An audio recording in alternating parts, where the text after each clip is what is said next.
Hello, Namaskar. So now our the next topic for the class 12th that is origin of spectral line. अब हम जो करने वाले हैं the topic is the origin of spectral line कि आपके पास origin कैसे होता है, जो भी आपके पास स्पेक्ट्रल लाइंस होती है अभी बताऊंगा क्या बनता है वो, उसका बताना है कि किस तरीके से होता है। तो दैट मीन्स अब सबसे पहले मैं आप सभी को ये पता है क्या कि जब भी कोई हाइड्रोजन, अगर मैं रूम टेम्परेचर पे बात करता हूं तो रूम टेम्परेचर पे क्या होता है, तो हाइड्रोजन एटम क्या होते हैं भाई, तो वो हाइड्रोजन एटम क्या होते हैं, ग्राउंड स्टेट में होते हैं। किस स्टेट में होते हैं, ग्राउंड स्टेट में।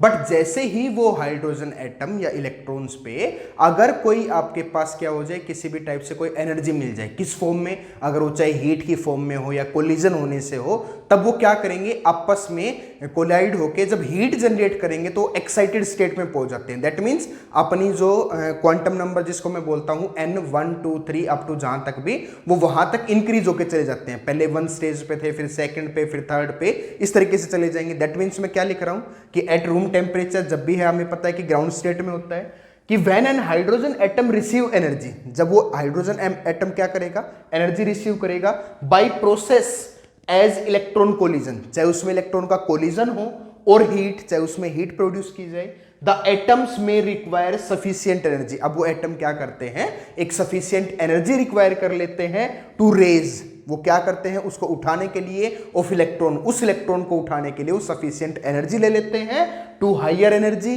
तो जो भी है आपके पास क्या कि to raise electron to higher energy में कन्वर्ट कर देते हैं स्टेट, दैट इज n की वैल्यू 1 2 3 और अप टू जहां तक भी जा सकते हैं, और इज कॉल्ड एक्साइटेड स्टेट। जब वो अपने कोई भी उस ओरिजिन से छोड़ के ऊपर की तरफ जाएगा तो क्या बन जाएगा, एक्साइटेड स्टेट में आपके पास हाइड्रोजन एटम आ जाएगा। क्लियर है। इसका एग्जांपल के लिए मैं एक डायग्राम ड्रॉ करता हूं कि किस तरीके से, कि अगर मैं कहूं कि ये आपके पास कोई भी हाइड्रोजन एटम का था इस तरीके से, ठीक है, ये हाइड्रोजन एटम है। अब इसके अंदर में दो ऑर्बिट मान लेते हैं आपके पास, एक इस तरीके से ये मैंने मान लिया, ये हो गया, ठीक है। अब आपके पास यहाँ पे ये मैंने कोई रखा है, that is the positive charge carrier, ये वो पॉजिटिव चार्ज कैरियर है, ठीक है, जिसको प्रोटॉन वगैरह बोलते हैं, अंदर ही होता है। अब यहाँ से ये आपके पास मैंने मान लिया कि this one is the energy जो क्रिएट करेगा दिस E1, और ये आपके पास जो एनर्जी क्रिएट करेगा that shall be the E2। अब यहां से क्या होगा, अब ये आपके पास इस तरीके से ये एनर्जी आपके पास यहां पे प्रोवाइड कर रहा है इसको इस फॉर्म में, और ये एनर्जी क्या करेगा, ये एनर्जी को रिलीज कर देगा इन टर्म ऑफ फोटोन। किस टर्म में एनर्जी को रिलीज करता रहता है, दैट इज टर्म ऑफ किसकी में भाई, फोटोन की टर्म में। समझ आया सबको। अब यहां से क्या करेगा, फ्रॉम दिस एक्साइटेड स्टेट, जब एक्साइटेड स्टेट से वो लोअर स्टेट में आएगा, तो लोअर स्टेट में आने के बाद क्या होगा, अब वो अपनी एनर्जी को क्या करेगा, लूज बैक करेगा। तो लूज बैक करेगा तो दैट मीन्स मैं क्या कह सकता हूं कि जैसे ही वो अपनी एनर्जी को, और ये फोटोन है, ये फोटोन को किस टर्म में, h की फॉर्म में आपके पास रिलीज करता है, ठीक है। जब आपके पास ये E2 से, जब हायर आपके पास उससे एक्साइटेड स्टेट से लोअर उसमें रीजन में आएगा, तो क्या करेगा, वो आपके पास एनर्जी को लूज आउट करना स्टार्ट करेगा। तो एनर्जी को लूज आउट करना स्टार्ट करेगा फ्रॉम E2 टू E1 का। जब इनके डिफरेंस को ही बोला गया that is the excited energy state. समझ आया सबको। तो E2 minus E1 that means मैं क्या निकाल सकता हूं कि लेट कर लूं अब यहां से कि let energy at outer region, कि आउटर रीजन पे जो एनर्जी लग रही है that is E2, and energy in inner region, जो इनर रीजन पे जो आपके पास एनर्जी लग रही है वो आपके पास क्या लगाई मैंने, E1। अब इन्हीं का जो डिफरेंस है आपके पास वो किसके बराबर होता है, उस फोटोन की, ये इस h के बराबर। दैट मीन्स मैं क्या कह सकता हूं, रिलेशन मेरे को पता चला कि क्या, कि जो भी आपके पास एनर्जी क्रिएट करता है that E is equal to, मैं क्या लिखता हूं, h लिखता हूं, बट दिस E, ये E जो है अब यहां पे एनर्जी डिफरेंस है, और डिफरेंस क्या बनेगा, that is E2 minus E1। तो यहां से जो एनर्जी डिफरेंस बना वो बना E2 minus E1 is equal to में दैट इज h न्यू। बनाया नहीं बना भाई, समझ आया सबको? ठीक है। जो एनर्जी का डिफरेंस है, एनर्जी का डिफरेंस हमने अर्लियर वीडियोस में निकाला है। क्या निकाला है कि जो टोटल एनर्जी जो आपके पास आती है, बट यहाँ पे एक चीज का ध्यान रहे, रीजन है फ्रॉम E2 माइनस E1 कि इस रीजन से इस पे, तो N1 में से N2 को, मतलब लोअर स्टेट में डाउनवर्ड की तरफ आ रहा हूं, दैट मीन्स मैं क्या लिख सकता हूं कि h nu is equal to में भाई जो एनर्जी का डिफरेंस हमने निकाला हुआ है, यहां से मैं लिखता हूं वो एनर्जी का डिफरेंस। एनर्जी का डिफरेंस जो हमने लिखा था दैट इज कितना आया था, वो आपके पास आया था 2 पाई का square into M into k का स्क्वायर इंटू जेड का स्क्वायर इंटू ई का 4 अभी एच का स्क्वायर। पढ़ा था या नहीं पढ़ा था? अभी अर्लियर वीडियो में ही किया है भाई हमने। अब ये रिलेशन, बट यहां पे एक्साइटेड स्टेट से लोअर स्टेट में, दैट मीन्स अब मैं वैल्यू पुट करने वाला हूं, ध्यान से देखिए। तो E2 माइनस E1 करूंगा तो आपके पास क्या बनेगा, दैट इज 2 पाई का स्क्वायर इंटू में m इंटू के का स्क्वायर इंटू जेड का स्क्वायर e की पावर 4 अपॉन में h का स्क्वायर। बट यहां पर जो मैं लिखने वाला हूं, this term is from the excited to the lower state, that means अब ये रिलेशन लिखने वाला हूं 1/n1 का स्क्वायर माइनस में 1/n2 का स्क्वायर।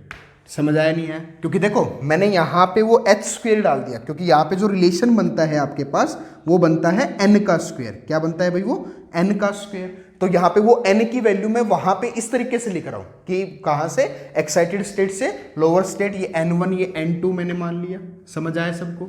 ठीक है, ओके।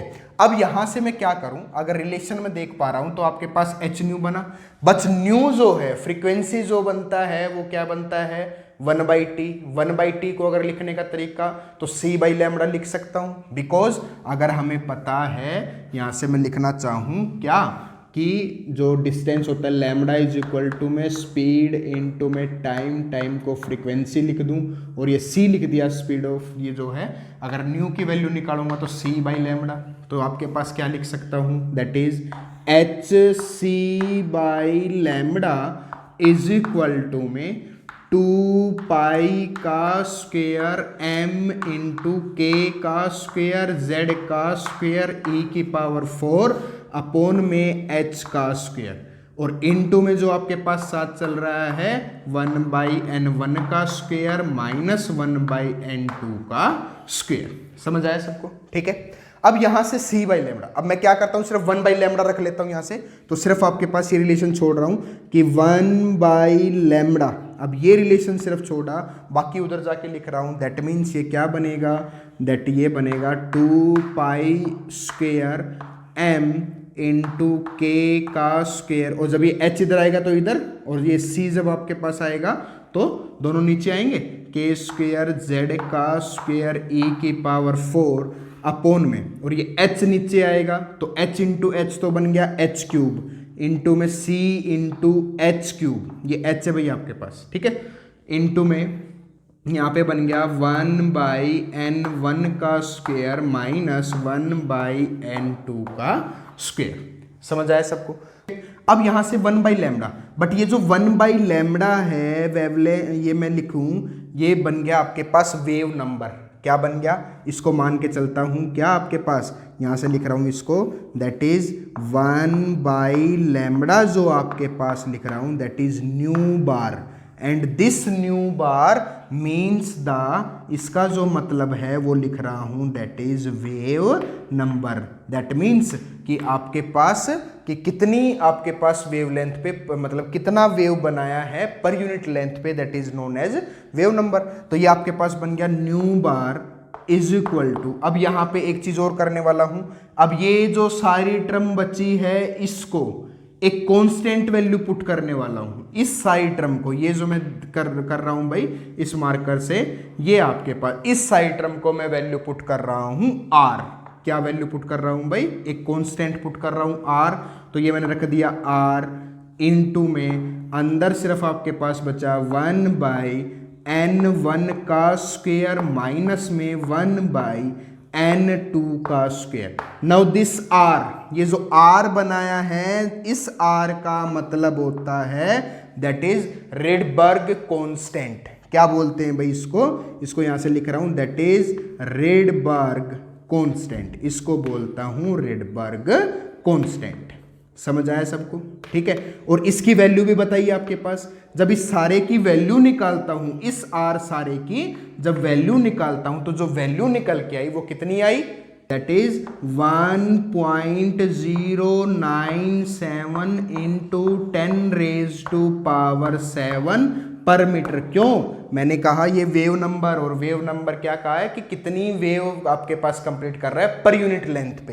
तो ये आपके पास आर की वैल्यू निकल के आई है, this Rydberg. And this is the, ये जो इक्वेशन मैं बोल रहा हूं, this equation is called as the Rydberg wave number, जिसको वेव नंबर भी बोला गया फॉर द स्पेक्ट्रल लाइन, जिसको कहूं कि ओरिजिन जो दिया था वो यहां से निकल के आया था। समझ आया सबको?